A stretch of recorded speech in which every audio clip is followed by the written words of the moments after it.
Academy की online classes में आप सभी का स्वागत है।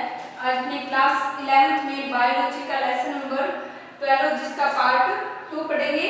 लास्ट वीडियो में अपने इसका पार्ट 1 पढ़ा था, जिसमें अपने क्या कुछ अनिवार्य पोषक तत्व हैं उनके बारे में पढ़ा, उनका निर्धारण कैसे किया गया उनके बारे में पढ़ा, और वृहद पोषक तत्व और सूक्ष्म पोषक तत्व क्या हैं उनके बारे में अपने लास्ट वीडियो में पढ़ चुके हैं। आज अपने इस वीडियो में जो अनिवार्य तत्व हैं उनको कार्य के आधार पर कितने भागों में बांटा गया, जैसे 4 श्रेणियों में बांटा गया। फिर जो अनिवार्य पोषक तत्व हैं उनके क्या क्या कार्य हैं उनके बारे में अपने इस वीडियो में पढ़ेंगे। तो अनिवार्य तत्वों को उनके विविध कार्यों के आधार पर चार श्रेणियों में बांटा जा सकता है, जिसमें फर्स्ट है अनिवार्य तत्व है जैव अणुओं के घटक होते हैं और इन्हें रचनात्मक तत्व कहते हैं। तो फर्स्ट कौन सा? रचनात्मक तत्व। तो रचनात्मक तत्व कौन से होते हैं? जो किसी भी जैव अणु की रचना करने में सहायक तत्व होते हैं वो रचनात्मक तत्व कहलाते हैं। जैसे अपने में प्रोटीन, एंजाइम, कार्बोहाइड्रेट है, तो इनको बनाने वाले जो भी तत्व उपयोग में लिए जाते हैं वो रचनात्मक तत्व होते हैं। जैसे कार्बन, हाइड्रोजन, ऑक्सीजन और नाइट्रोजन। तो यहाँ पे इनके नाम लिखेंगे, कार्बन, हाइड्रोजन, ऑक्सीजन, नाइट्रोजन। इन तत्वों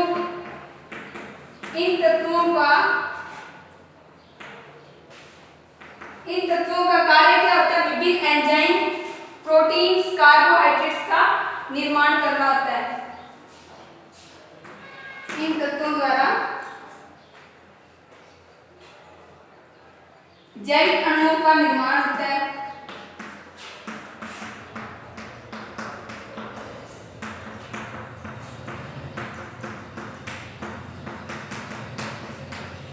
इसलिए इन्हें क्या रचनात्मक तत्व कहा जाता है। फिर सेकंड है जो क्या रासायनिक यौगिकों के घटक होते हैं। तो रासायनिक यौगिकों के घटक बनाने वाले कौन से तत्व हैं? रासायनिक यौगिकों के घटक। तो रासायनिक यौगिक बनाने वाले तत्व हैं जिसमें क्या, जैसे क्लोरोफिल है, क्लोरोफिल में मैग्नीशियम होता है, एटीपी में फास्फोरस तत्व उपस्थित होता है। जैसे क्लोरोफिल में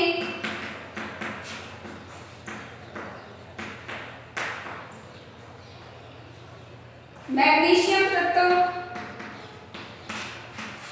तथा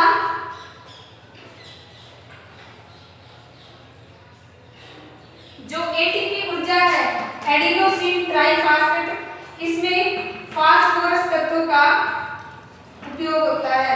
तो एटीपी के निर्माण में फास्फोरस तत्व है, इसका योगदान होता है, और क्लोरोफिल के निर्माण में मैग्नीशियम तत्व उपस्थित होता है। ये कुछ रासायनिक घटक होते हैं जिनके निर्माण में तत्वों का उपयोग होता है। फिर तीसरी श्रेणी में कौन से तत्व रखे गए हैं? अनिवार्य तत्व जो एंजाइमों को सक्रिय या बाधित करते हैं। एंजाइमों की क्रिया के लिए आवश्यक तत्व, की क्रिया के लिए आवश्यक तत्व।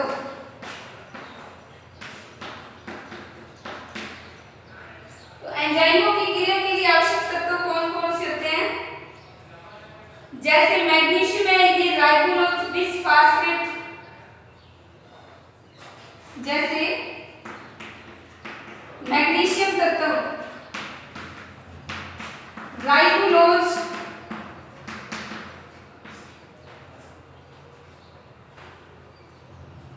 Bisphosphate carboxylase, bisphosphate carboxylase,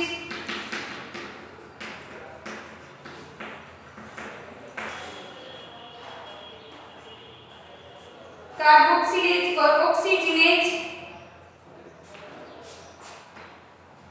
oxygenase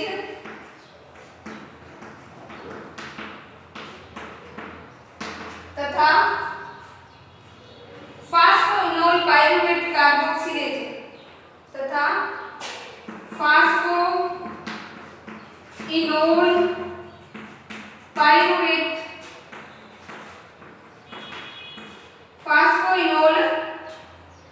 pyruvate carboxylase दोनों को सक्रिय करता है। कार्बोक्सिलेज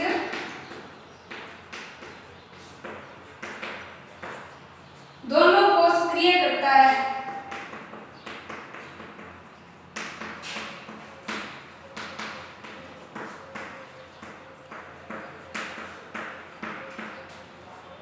तो ये 3 भाग हो गया अनिवार्य तत्वों के आधार पर।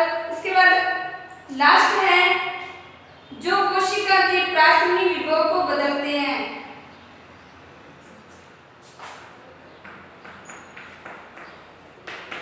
कोशिका के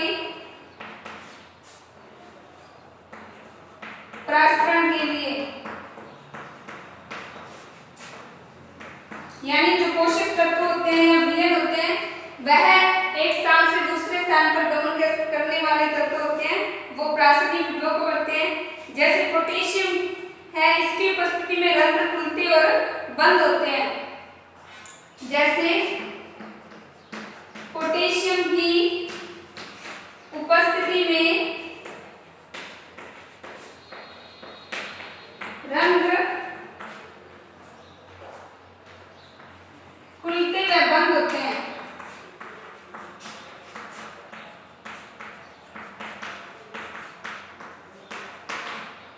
खुलते व बंद होते हैं। तो ये 4 श्रेणियों में अनिवार्य तत्वों को बांटा गया है। अब जो अनिवार्य पोषक तत्व हैं, जो वृहद पोषक तत्व और सूक्ष्म पोषक तत्व, इनका प्लांट में क्या क्या कार्य हैं और कौन सी इनकी कमी से रोग होते हैं उनके बारे में पढ़ेंगे।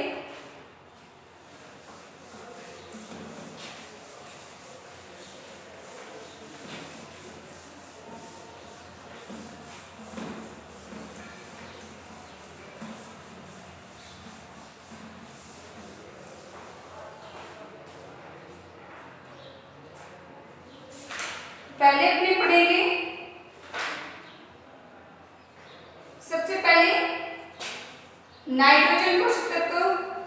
तो यहाँ लिखेंगे बृहद व सूक्ष्म पोषक तत्वों की, बृहद व सूक्ष्म पोषक तत्वों की भूमिका। बृहद और सूक्ष्म तत्वों की क्या भूमिका होती है। तो इसमें आए सबसे पहले 1 नंबर नाइट्रोजन।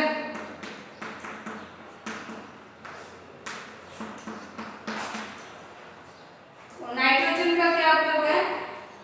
यह तत्व है पौधों में सर्वाधिक मात्रा में अनिवार्य तत्व कहलाता है। इसका अवशोषण मुख्यतः नाइट्रेट के रूप में होता है। तो इसकी अनिवार्यता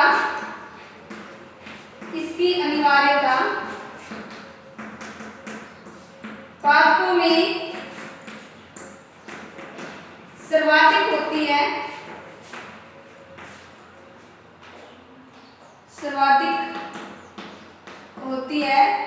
तथा यह पादपों को नाइट्रेट के रूप में उपलब्ध होता है। नाइट्रेट के रूप में उपलब्ध होता है। नाइट्रेट के रूप में उपलब्ध या इनका अवशोषण होता है।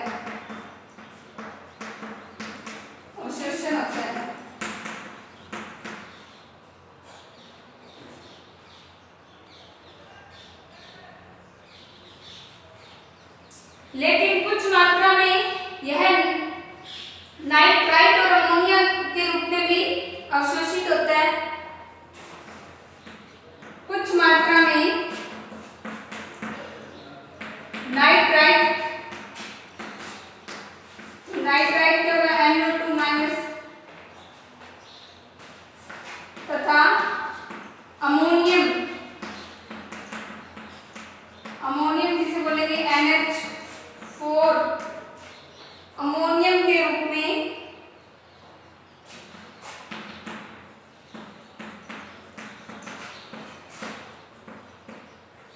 उपलब्ध होता है।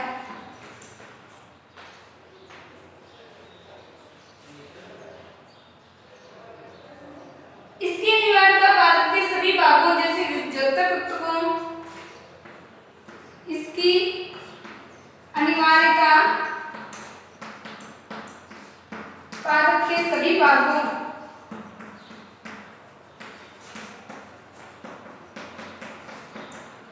जैसे विभज्योतक, ऊतकों स्थिति और उपापचयी कोशिकाओं में होती है। ऊतकों व सक्रिय उपापचयी क्रिया में होती है।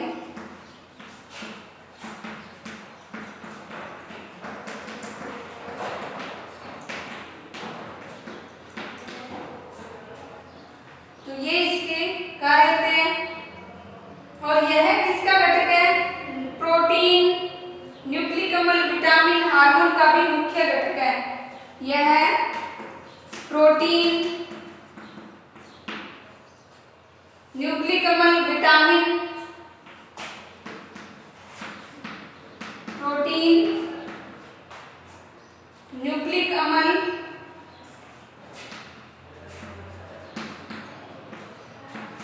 विटामिन वह हार्मोन का प्रमुख घटक होता है।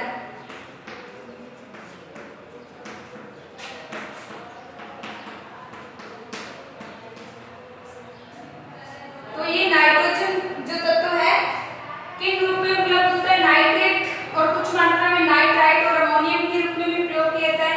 इसके कार्य के लिए विभज्योतक और सक्रिय उपापचयी क्रियाओं में सहायक होता है। इसके अलावा न्यूक्लिक अम्ल, विटामिन व हार्मोन के निर्माण में भी यह उपयोगी होता है। इसके बाद में फास्फोरस है।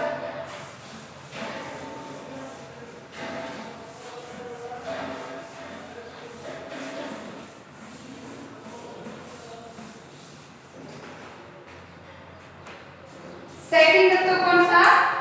फास्फोरस। तो फास्फोरस सबसे पहले पादपों किन रूप में उपलब्ध होता है? यह मृदा से फास्फेट आयनों के रूप में, यह मृदा से फास्फेट आयनों के रूप में, फास्फेट आयनों के रूप में कौन कौन से फास्फेट आयन हैं? जैसे H2PO4 माइनस, जैसे H2PO4 माइनस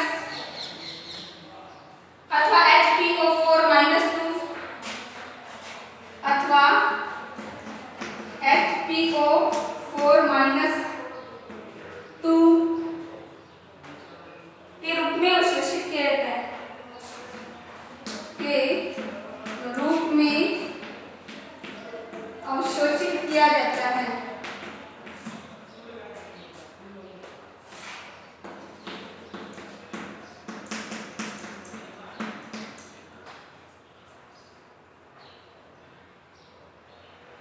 और इसके कार्य क्या है?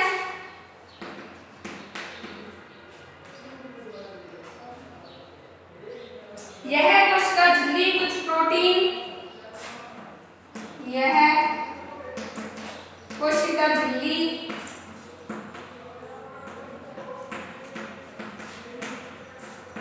कुछ प्रोटीन,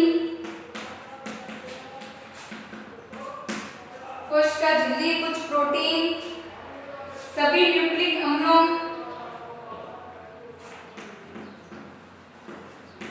सभी न्यूक्लिक अम्लों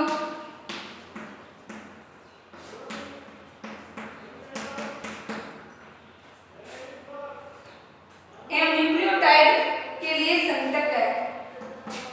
एवं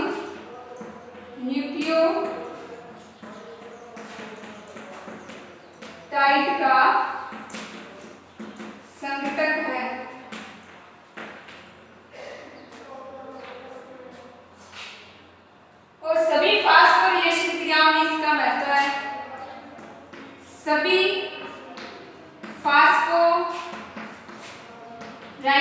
में इसका महत्व है।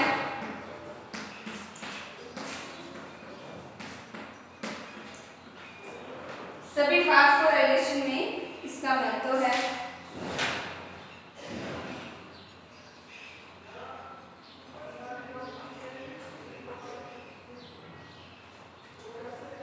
तो आज अपने इस वीडियो में यहाँ फास्फोरस तत्व तक पढ़ेंगे।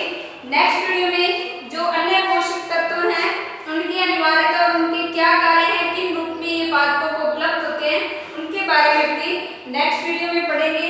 तो आज आपको इस वीडियो में जितना पढ़ा है उसे नोट करना है और अच्छी तरह से रिवाइज करना है।